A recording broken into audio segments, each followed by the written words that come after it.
Meritocracia não é você achar que, pô, quem tá pobre é porque merece, que é menos competente, e quem tá rico é porque é mais competente. Não é esse o sentido. O sentido é você ter incentivos para que a administração seja o melhor possível e que para que a pessoa tenha o maior incentivo possível também para estudar, para trabalhar, etc. Perfeito, não tenha dúvida.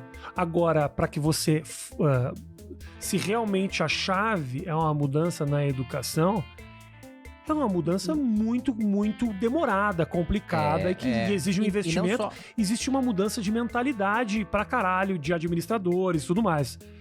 Hoje, o que está acontecendo no dia a dia é pessoas que não têm a formação mais elevada e que têm a melhor preparação não estão conseguindo aqueles empregos. Quando você tem, por exemplo, um negro que consegue o emprego de uma diretoria, ele muda toda uma cadeia, né, de pessoas que veem aquela oportunidade e que levanta tudo isso. Não tenha dúvida. Esse negro já passou pela fase de educação. Esse cara tá fadado às piores oportunidades pro resto da vida? Como é que faz? Não, porque eu falei de educação como exemplo, que é o principal exemplo, porque é isso que estruturalmente muda a sociedade. Agora, não tenha dúvida, mas... Calma. A disputa tá ali já. Tá bom. Tá nervoso, Tô calmo. Não, tô calmo, é que a educação é...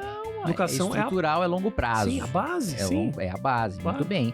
Tem que ter política também de assistência social, tem que ter política também de saúde. Pô, pra mim, o melhor hospital que atende SUS do Brasil é um hospital privado. Aliás, as pessoas não sabem disso, né? Principalmente quem fica falando viva o SUS, né? Eu sou um vaciner e etc. Que a maior parte do SUS é privado. A maior parte do SUS é de instituição filantrópica que atende SUS, né? Mas por que eu tô dizendo isso? Não sei. Porque é um conjunto de... Você não me pergunta essas coisas, não faço a menor ideia do que você falou aí. Vai lá. É a chamada pergunta retórica. Ah, tá, é pra você mesmo. Exatamente. Entendi. Pode falar.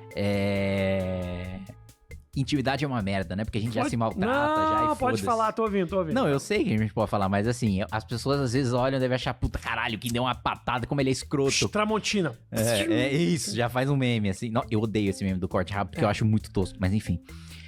O que eu tava falando mesmo? Porque é um conjunto de políticas públicas, né, que ajudam a diminuir a desigualdade. E perspectivas para crianças, por exemplo, ou perspectivas para jovens, etc.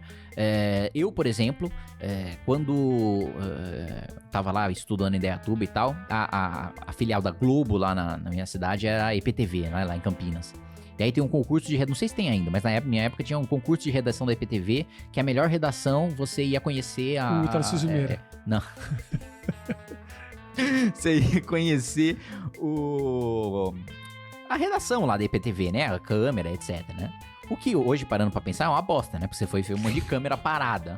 Mas eu fiz redação pra caralho pra poder conhecer aqueles estúdios e nunca conheci. Mas isso me ajudou muito a ler e a escrever.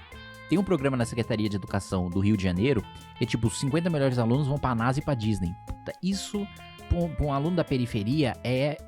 Da mesma maneira como eu via o Jornal Nacional como uma coisa distante, ele via Disney e a NASA como uma coisa assim, eu nunca na minha vida vou sair daqui. Sim. E ele passa a ter uma perspectiva, que é exatamente isso que você tá falando. De um sujeito numa posição que faz com que as pessoas vejam que outras pessoas possam alcançar aquela posição. O que eu discordo aí, muito provavelmente do seu amigo, de você, é de que esse corte ou essa assistência tem que ser racial. Eu acho que tem que ser social. Porque... Na minha avaliação como liberal, a melhor maneira de você acabar com a discriminação é acabando com a discriminação, positiva ou negativa. E proporcionalmente você vai ajudar mais os negros tendo um corte social. Porque obviamente aqueles que são os mais pobres. São os mais pobres, sim.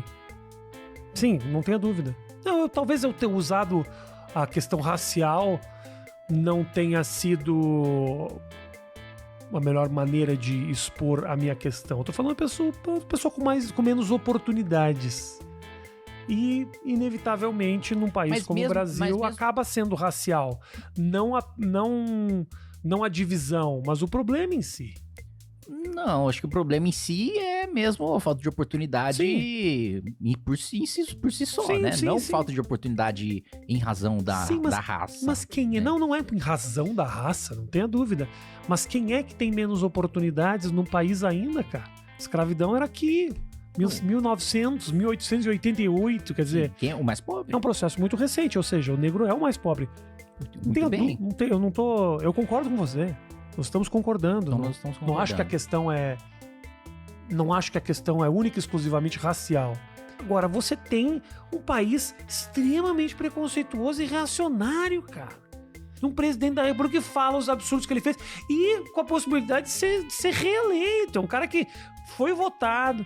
É um cara que falava que ditadura matou pouco, que o artista é vagabundo. Quer dizer, Nisso aí eu concordo. não é uma surpresa você ter um eleitorado desses num país como o Brasil? Por que num país como o Brasil? Sei lá. O Brasil é um país subdesenvolvido. Então, nunca passou pela minha cabeça. Tanto que nós fazia a piadinha com o Bolsonaro, achando que não ia dar problema nenhum. Pois é. A maior parte da população brasileira não sabe qual que é a função de um deputado. A gente vive num país pobre, miserável. Aliás, a gente vive num país rico de povo pobre, né? A gente vive num país que arrecada muito 5 trilhões e que a maior parte é tirada do mais pobre para o mais rico. Assim, no primeiro mandato eu tive a oportunidade de visitar o país inteiro. E é assustador o quanto, assim, ser classe média no Brasil é ser rico.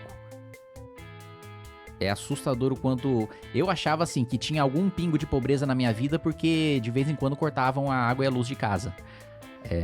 Na minha cortam aqui, tem uma época que eu esqueço de pagar. Então, eu vi que não, na verdade... Meio escroto falar isso que eu tô falando aqui, mas às vezes eu esqueço de pagar e corta. Então, na verdade, só o fato de ter a possibilidade de cortar a água e a luz em casa já me fazia um sujeito com mais oportunidade do que a maior parte da população brasileira, né? Uhum. Então, é assustador a realidade que o sujeito tá preocupado em sobreviver. Não é culpa dele que ele vota errado.